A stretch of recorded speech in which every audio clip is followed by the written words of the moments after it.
हम इस वक्त मौजूद हैं गुजरांवाला के नवाही गांव रताली विरका। ये गांव अड़ताली विरका के नाम से मशहूर है। इसकी तहसील नौशहरा विरका है और थाना ततले आली का ये एरिया है। ना सिर्फ रताली विरका बल्कि ये जो पूरा एरिया है ये दुश्मनियों, लड़ाई झगड़ों की वजह से मशहूर है। इस बेल्ट पर आए रोज़ लड़ाई झगड़े और मामूली तलख कलामियों पर कत्लो गारत होती रहती है। और आज हम आपको जिस वाक़े के बारे में बता रहे हैं इसमें ना तो कोई बड़ी दुश्मनी है और ना ही बज़ाहिर कत्ल की कोई बड़ी वजह सामने आ रही है, लेकिन इसके बावजूद चचा ने इमरान उर्फ शेरू जिसका नाम है, एक विलन की तरह फायरिंग करते हुए अपने ही भतीजे उस्मान विरक समेत 5 अफराद को कत्ल कर दिया।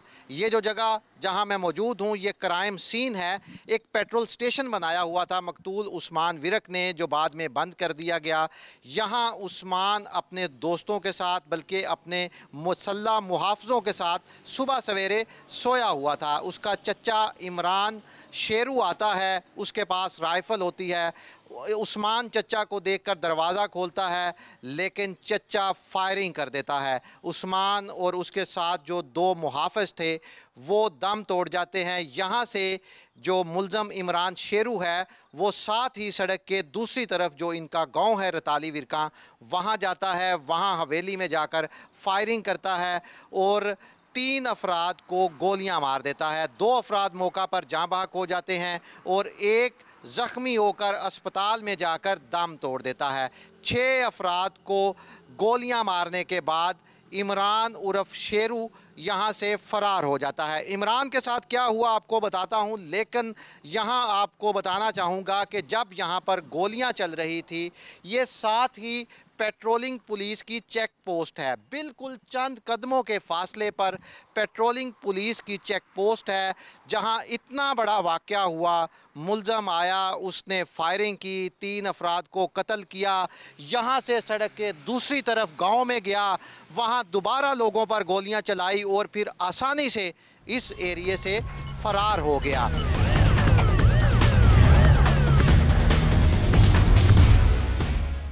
यहाँ क्राइम सीन मैं अपने कैमरामैन से कहूँगा थोड़ा दिखा दे। यहाँ एक जूता पड़ा हुआ है, शायद मकतूलीन में से किसी का है, और इसी तरह यहाँ दूसरी तरफ भी 2 जूते पड़े हुए हैं। यहाँ जब पुलिस मुकाबले में एसएचओ ज़ख्मी हो गए तो पुलिस नफरी फौरी तौर पर ज़ख्मी एसएचओ और जो शेरू के साथ ज़ख्मी गनमैन था उनको लेकर डीएचक्यू अस्पताल पहुँचे। ज़ख्मी एसएचओ अस्पताल में ज़ेरे इलाज है। मेरे साथ इस वक्त मौजूद हैं इमरान विरक, जो मकतूल उस्मान विरक है उसके ये मामू हैं, लेकिन इन दोनों के दरमियान बड़ी दोस्ती थी। तो इनसे हम बात करते हैं और जानने की कोशिश करते हैं कि एक्चुअल हुआ क्या है। सर बताइएगा, ये हुआ क्या? कोई ख़ास इनकी दुश्मनी ऐसी नहीं बताई जा रही, क्यों इतना बड़ा स्टेप उठा लिया उसने? इसमें यह है कि इसमें कोई एक दूसरे के साथ होता है, थोड़ी बहुत भी बंदा रंजश होती है, बिल्कुल नहीं थी। ठीक है, वो भी इनका चाचू जो शेर विरक है जिसने ये बड़ा जुल्म किया है हमारे साथ, वो आता रहा हमारे साथ, बैठ के खाना इकट्ठे खाते रहे हैं। उस्मान, हम दोस्त हैं मेरे 4-5 दोस्त, हम इकट्ठे दिन रात रहते थे। 5-6 दिन पहले भी आया, हमारी टिकटॉक बनाई है खुद उसने। इसमें है ना कि बंदा थोड़ा सा पता हो कि यार ये फ़लानी रंजश है, हमें सबसे पहले पता होना चाहिए था। मामूली सी भी हमें किसी चीज़ का पता नहीं कि मामूली सी, या देखो उस्मान और हम 4-5 दोस्त इकट्ठे रहते थे, अगर होती भी कोई तलख कलामी हमें सबसे कोई पहले। झगड़ा नहीं। और ये जो खरबूजों वाला बताया जा रहा है कि खरबूजों का ट्रक था, उस पर शेर अली ने 10 रोज़ पहले फायरिंग की थी, ये वाक़या क्या हुआ था? ये वाक़या इस तरह हुआ था कि शेर अली ने कुछ ज़मीन दी थी, 100 एकड़ ठेके पे दी हुई थी। वो उनके साथ झगड़ा हो गया कि उन्होंने ठेका नहीं दिया ठेकेदारों ने। ठीक है, इसने गाड़ी रोक ली। ठीक है, उन्होंने कहा ठेकेदारों की, उन्होंने कहा कि अगर पैसे दोगे तो मैंने जाने देना है। वो तो ठेकेदार का और वो उनका शेर का रौला था, इनके साथ तो उनका कोई ताल्लुक नहीं था। तो इन्होंने तो मदद की थी, छुड़ाया था, ये बताएं। ये किया कि ये जो उस्मान है ना, जो अभी मर्डर हुआ है जिसका, इसने उसकी ज़मानत करवाई, इसने और इसका बड़ा भैया सरदार, उन्होंने इनकी ज़मानत करवाई।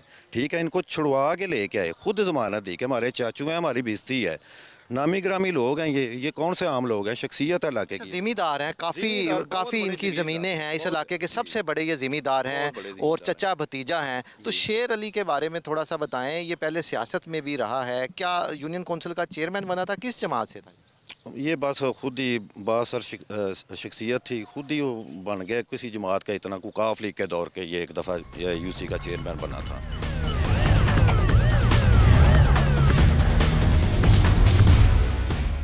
जी अब हम पहुंचे हैं DHQ अस्पताल गुजरांवाला, जहां हमारे साथ मौजूद हैं गुजरांवाला पुलिस के वो बहादुर SHO सफदर अता भट्टी, जिन्होंने कत्ल की इस अफसोसनाक वारदात के बाद ना सिर्फ फौरी मौका पर पहुंचे बल्कि उस ख़तरनाक मुलज़म इमरान उर्फ शेरू से मुकाबला भी किया। तो सफदर अता भट्टी हैं हमारे साथ, उनसे बात करते हैं। सर एक तो बताइएगा, आम तौर पर तो लोग कहते हैं ऐसे मौके पर पुलिस पहुंचती नहीं, तो आप पहुंच गए और उस मुलज़म को जाकर मुकाबला भी किया। कैसे हुआ ये सारा कुछ? जब आपको इतला मिली कैसे आपने उसको तलाश किया फौरी? मैं उस वक्त पुलिस स्टेशन में मौजूद था। मुझे वायरलेस के ज़रिए इत्तला मिली कि एक इमरान और शेरू है वो लोगों को ज़ख्मी कर रहा है, उसमें कुछ जो है वो मर्डर हो गए और कुछ ज़ख्मी हालत में 48 विरका। मैंने फौरी अपने जवानों को इकट्ठा किया, इकट्ठा करके फौरी अपनी गाड़ी में फौरी मैं 48 विरका रवाना हो गया। वहाँ जाके मैंने चेक किया कि जो शहरी जो थे ज़ख्मी थे, मैंने वहाँ नौजवानों को पॉइंट किया कि इनको फिलफौर आप हॉस्पिटल पहुँचाएँ और मैं असल मुलज़म की तरफ जो भागा हुआ है उसकी तलाश करता हूँ। फिर मैंने IT से इसकी हेल्प ली, उसकी लोकेशन ली, जो कि लोकेशन उसकी आई ततरे वाली महर पेट्रोलियम के पास। फिर मैं अपनी टीम लेकर उधर रवाना हुआ।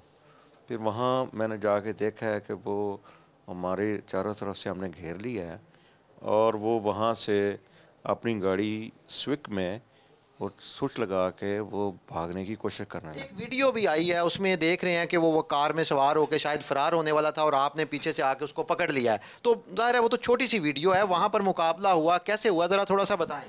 वो एक छोटा सा क्लिप आया है उसमें, क्योंकि मैंने इसको एक हफ़्ता पहले भी इसको पकड़ के इसने एक फायरिंग की थी, उसमें मैंने इसको गिरफ़्तार करके इसको जेल में भेजा था। मैं इसको शनाख्त करता था, तो कुछ बाकी जो पुलिस वाले थे वो इसको इतना शनाख्त नहीं करते थे। तो वो एक छोटा सा वो क्लिप है आपके पास, लेकिन असल में फिर इसको जब मैंने देखा कि ये आ रहा है, मैंने इसको दबोचा और दबोच के फिर इसने फायर लगा। मैंने इसको पकड़ा है अपने महकमे के वक़ार के लिए, अपने महकमे की इज़्ज़त, अपने कमांडर के हुक्म के लिए।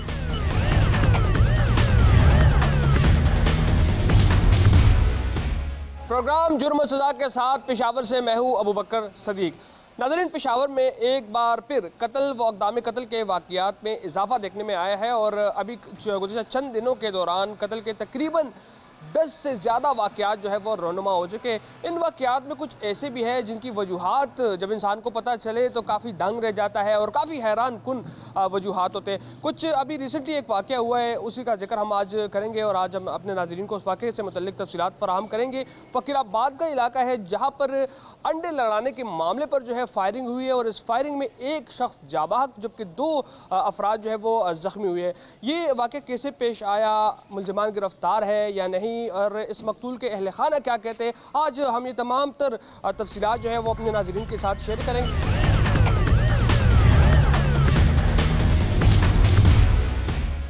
जी सबसे पहले जो है हम इस वाक़े के जो शमदीद गवाह जो थे और इस मकतूल के नेबर जो है फवाद, उनसे हम बात करेंगे और इस वाक़े के हवाले से पूछेंगे। जी बताइएगा, आपने सब कुछ देखा, किस तरह वाक़या पेश आया, किस तरह जो है इस मकतूल को कत्ल किया गया है और मुलज़िमान जो है वो क्या फरार हो चुके हैं? अस्सलाम वालेकुम सर, ये 2-3 दिन का वाक़या है। मैं घर में था, अचानक गली में से शोर मचा के मतलब मैं बाहर निकला कि क्या वजह है, क्या ये शोर क्यों है। तो उधर जो मैं रिसेंटली उधर मौके पे पहुंचा तो उधर हमारा जो नेबर है हमज़ा ख़ान, वो ज़ख्मी हालत में पड़ा था। फिर मैंने लोगों से, उधर के लोगों जो है ना, उनसे बात की कि ये क्या वजह है कि ये, तो हमज़ा खान चूँकि इधर उसका दूध की दुकान है उधर, तो उनके दुकान के सामने कुछ ये छोटे बच्चे थे, तो वो अंडे लड़ाने वाले अंडे लड़ाते, अंडे बेचते भी और लड़ाते भी हैं, मतलब वो बॉयल्स एग होते हैं वो उसको। तो उन्होंने मैंने जब और से लोगों से बात सुनी तो इस तरह है कि ये इसके दुकान के सामने ये अंडे का कारोबार करते थे, वो ये अंडे लड़ाने वाला खेल रहे थे, तो वो ख़त्म हो गए। तो उसने ऐसे ही कहा कि ख़त्म हो गए और लाते हो कि नहीं, ऐसे एज़ यूजुअल जिस तरह लोग जनरली इस तरह वो बात करते हैं।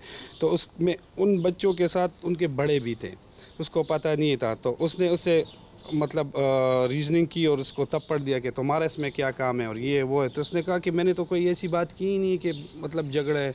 और फिर ये भी तेश में आ गया, उसने भी कुछ ऐसा कह दिया। फिर वो दूसरा 2-3 बंदे और आए, उसको और थप्पड़ दिया। तो ये घर की तरफ आ गया, गुस्से की हालत में आ गया कि मैं घर आ जो मैं इनको अभी सबक सिखाता हूँ। जिस तरह मतलब एक ह्यूमन नेचुरली ऐसी बात होती है, जब बंदे को गुस्सा आता है तो वो हो जाता है। तो ये आया है घर पे, तो उसको बाप को कहे कि मुझे पिस्तौल दो, मैं नहीं छोड़ूंगा इसको, ये वो है। लेकिन घर वालों ने इससे कहा कि नहीं भाई बेटा, ये बात इतनी बड़ी नहीं है कि आप जितना आप इसको सीरियस नहीं ले रहे हैं। खैर वालिद साहब ने उससे कहा चल मैं चलता हूँ कि क्या बात है। ये उसके पीछे गए। जब इस तरह गए तो वो लोग पहले से ही असला बरदार थे, उन्होंने पहले से ही मतलब वो इस फिराक में बैठे हुए थे कि बंदा आएगा उनके साथ हम ये होंगे। उसकी CCTV भी कैम में मौजूद है। तो जैसे ये गए तो उन्होंने उस पर फायर खोल दी और उसको जो है ना मौके ही बस उस पर एक गोली लगी, उन मौके पे वो जाम भाग हो गए। अच्छा, आप भी बताइएगा इस वाक़े के हवाले से, क्या ये जो मकतूल है हमज़ा, ये घर के वाहिद कफ़ील थे, बड़े फ़र्जंद थे, कब शादी हुई थी उनको, और ज़ाहिर सी बात है एक बड़ा नुकसान है, क्या कहेंगे इस पर? इसकी तकरीबन 2-2.5 साल पहले शादी हुई थी और एक बेटी है इसकी तकरीबन 14 महीने की।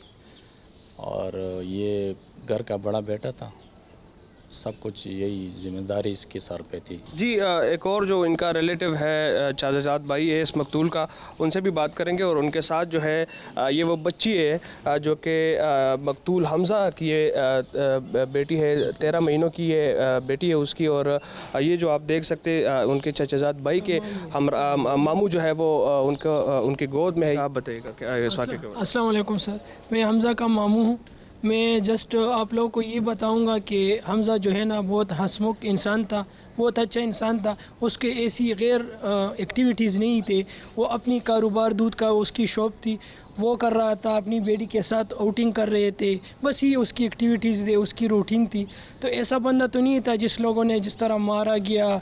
उनसे पहले उसके लिए प्लानिंग बनाया था, 10-14 बंदे थे, कितने थे, एक ग्रुप था, वो बैठे हुए थे, उसके साथ इसला तमाचा वगैरह सब कुछ था और पहले से वो प्लानिंग कर चुका था। लेकिन उसको पहले मारा गया बेदर्दी से, उस पे बदन पे ज़ख्म थे, सारी उसकी बदन ऐसी हालत थी।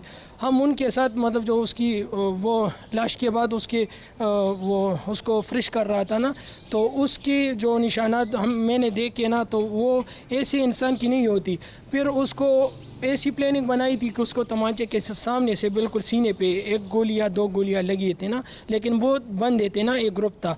और ऐसा इंसान था कि मैं आपको बताऊं कि ऐसा इंसान मैंने नहीं देखा, बिल्कुल हंसमुख इंसान। एक पुलिस की कारकर्दगी से मुतमईन है? मुतमईन तो इसलिए नहीं है कि मतलब इस तरह नहीं है कि मौके पे नहीं थे, लेकिन फिर जब हमने FIR किया तो उसने बहुत सपोर्ट किया, हमें बहुत तसल्ली दी, हौसला दिया।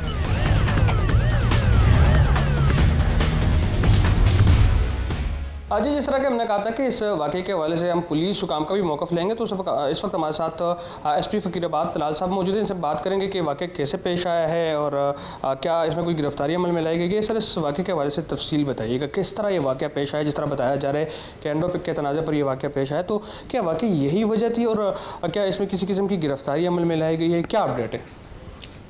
बेसिकली ये एक सॉर्ट ऑफ ए गेम है जो गलियों में खेली जाती है, जिसका एक डिफरेंट सा प्रोसीजर है, इस एरिया में काफ़ी कॉमन है।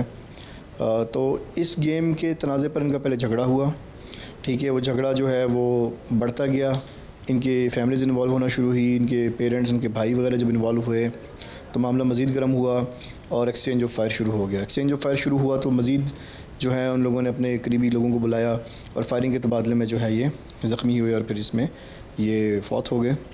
तो ये इनका जो है दोस्त थे आपस में, ये लोग रूटीन में ये गेम खेलते थे, लेकिन जो एक छोटी सी मुँह ज़बानी तकरार पे ये मामला इतना एग्रेवेट हुआ।